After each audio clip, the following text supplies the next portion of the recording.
So now you talk about how the right always, the extreme Christian right, the nationalist fundamentalists, they want to oppress women and take free speech away.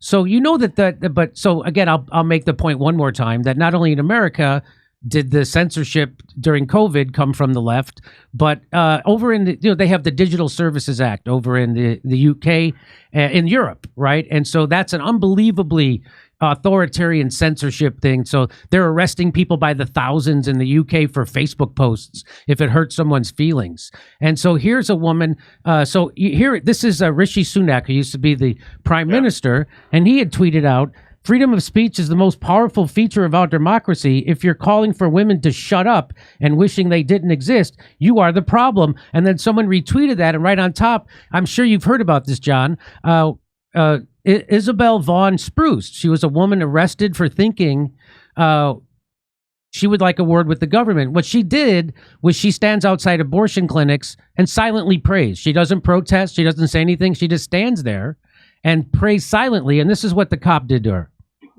Can I please ask you to step away from here and step outside the exclusion zone? I'm just protesting and engaging in any of the activity. But you've said you're engaging in prayer, which is the offence. It's silent prayer. No, but you are still engaging in prayer. So she's not being allowed to engage in silent prayer, and she's not doing anything. And so she's not the only one. They've arrested a lot of women doing this, right? A woman just holding up a sign. Here's another woman. She holds up a sign, "Coercion is a crime, here to talk only if you want." So they're not doing anything that threatens anyone, but the government, I agree.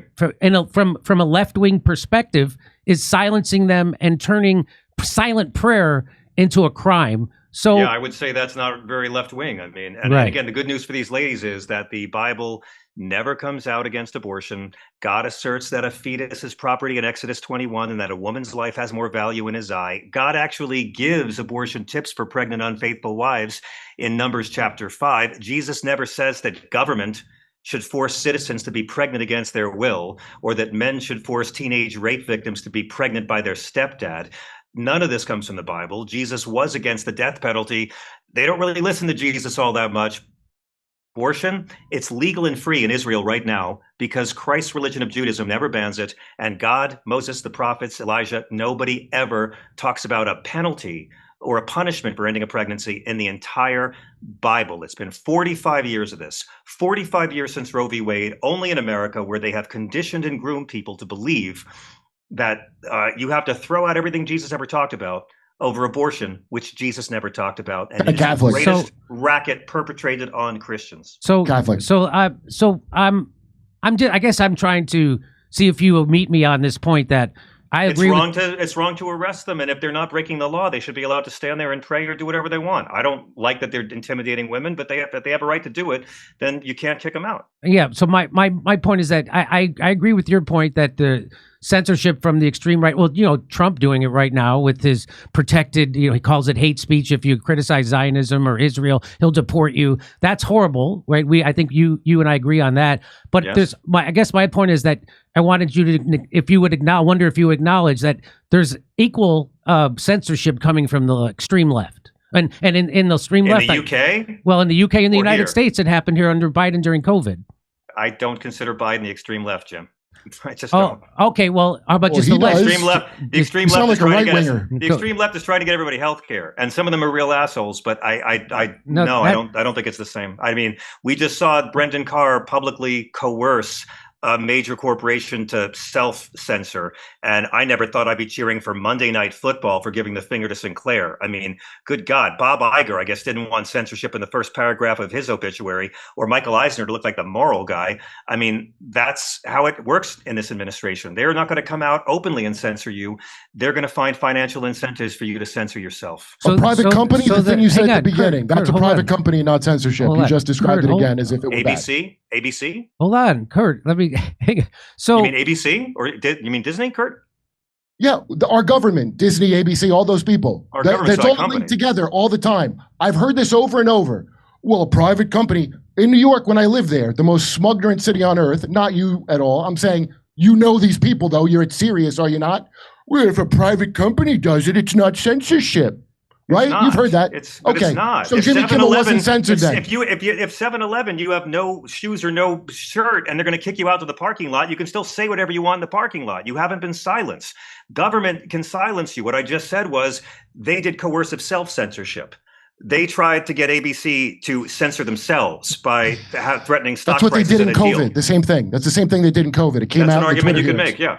But that was over public safety, not because it was a thin-skinned bitch who didn't like jokes about himself. No, it was over pharmaceutical profits, and every stupid fucking New York neurotic liberal believes in pharmaceuticals to the end. So they're taking Tylenol right now to spite RFK. I'm a big fan of beating up on the pharmaceuticals.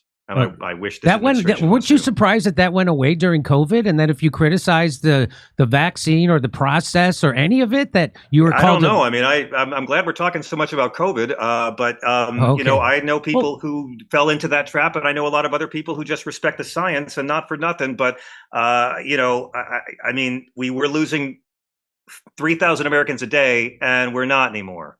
So the vaccine kind of worked. It kind of. I don't have to like how they did it. I don't have to like how they administered it. It might not have worked for everyone, but we were losing 3 9/11s worth. And Donald Trump was running so hard on Operation Warp Speed. Yes. The one thing he could conceivably argue really was an achievement he did for people. But his first appearance in 2021, he got booed when he announced he'd been boosted. And he never defended his own record again. And now he's trying to literally undo his greatest achievement from his first term because he spends too much time reading the comments. So that's not a good hang on, Kurt. Let me so no, again, if you want to turn this into a COVID talk, Jim, we can, but I'm afraid I don't cover it too much. It's not about COVID per se. It's about the censorship that happened because of COVID. And I'm not a fan of censorship, and I don't belong to a political party. Yeah. Okay. All right. Well, John, again, I could talk to you all day about that. I appreciate you coming on.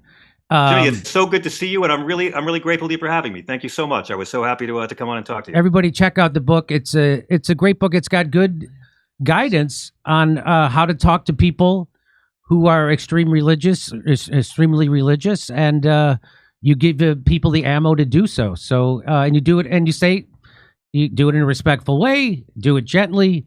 And it could help. So that's a great, and you talk about how most of the Christians in your life, conservative Christians, are lovely people.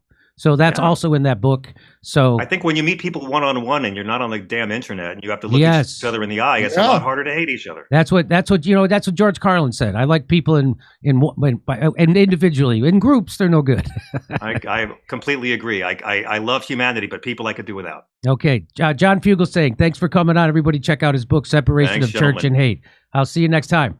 Peace. Come see me on tour in Hermosa Beach, Sacramento, San Francisco, Irvine, California, Australia, and Burbank, California. Go to jimmydore.com for a link for tickets.